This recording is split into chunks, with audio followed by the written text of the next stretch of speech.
ये वो समय था जब रावण भूमि पर लेटे हुए अपनी अंतिम सांस का इंतजार कर रहा था। तब श्री राम ने अनुज लक्ष्मण को बुलाया और कहा, जाओ रावण के पास जाओ और उससे सफल जीवन के अनमोल मंत्र ले लो। ये बात सुनकर पहले तो अनुज लक्ष्मण को श्री राम की बात पर कुछ संदेह हुआ।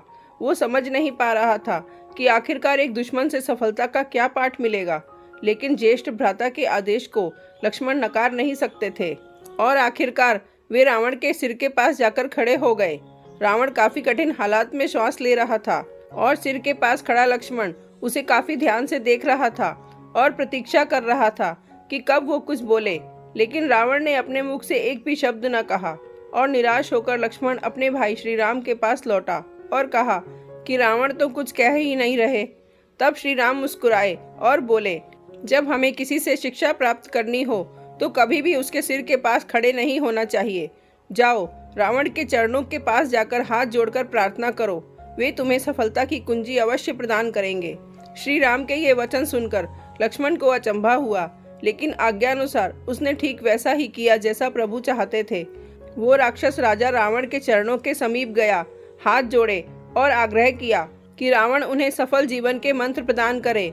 उस समय रावण ने अपने मुख से कुछ वचन बोले और उन्हें सफल जीवन की 3 मूल्यवान बातें बताईं। पहली बात जो रावण ने लक्ष्मण को बताई वो ये थी कि शुभ कार्य जितनी जल्दी हो कर डालना और अशुभ को जितना टाल सकते हो टाल देना चाहिए, यानी शुभस्य शीघ्रम। रावण ने लक्ष्मण को बताया कि मैं श्री राम को पहचान नहीं सका और उनकी शरण में आने में देर कर दी, इसी कारण मेरी ये हालत हुई। इसके बाद रावण ने लक्ष्मण को जो दूसरी बात बताई वो और भी हैरान कर देने वाली थी। उसने कहा, अपने प्रतिद्वंदी अपने शत्रु को कभी अपने से छोटा नहीं समझना चाहिए, वो आपसे भी अधिक बलशाली हो सकता है। मैंने श्री राम को तुच्छ मनुष्य समझा और सोचा कि उन्हें हराना मेरे लिए काफ़ी आसान होगा, लेकिन यही मेरी सबसे बड़ी भूल थी। रावण ने आगे कहा, मैंने जिन्हें साधारण वानर और भालू समझा उन्होंने मेरी पूरी सेना को नष्ट कर दिया। मैंने जब ब्रह्मा जी से अमरता का वरदान मांगा था तब मनुष्य और वानर के अतिरिक्त कोई मेरा वध ना कर सके ऐसा कहा था, क्योंकि मैं मनुष्य और वानर को तुच्छ समझता था। यही मेरी गलती थी।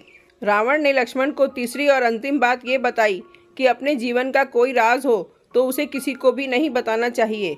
यहाँ भी मैं चूक गया, क्योंकि विभीषण मेरी मृत्यु का राज जानता था। अगर उसे मैं ये ना बताता तो शायद आज मेरी ये हालत ना होती। तो ये हैं वो 3 बातें जो रावण ने लक्ष्मण को कही थीं।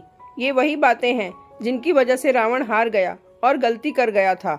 ऐसा कहा जाता है कि रावण हर बात का प्रकांड पंडित हुआ करता था, लेकिन ये 3 गलतियां करके वो मृत्युशैया तक पहुंच गया।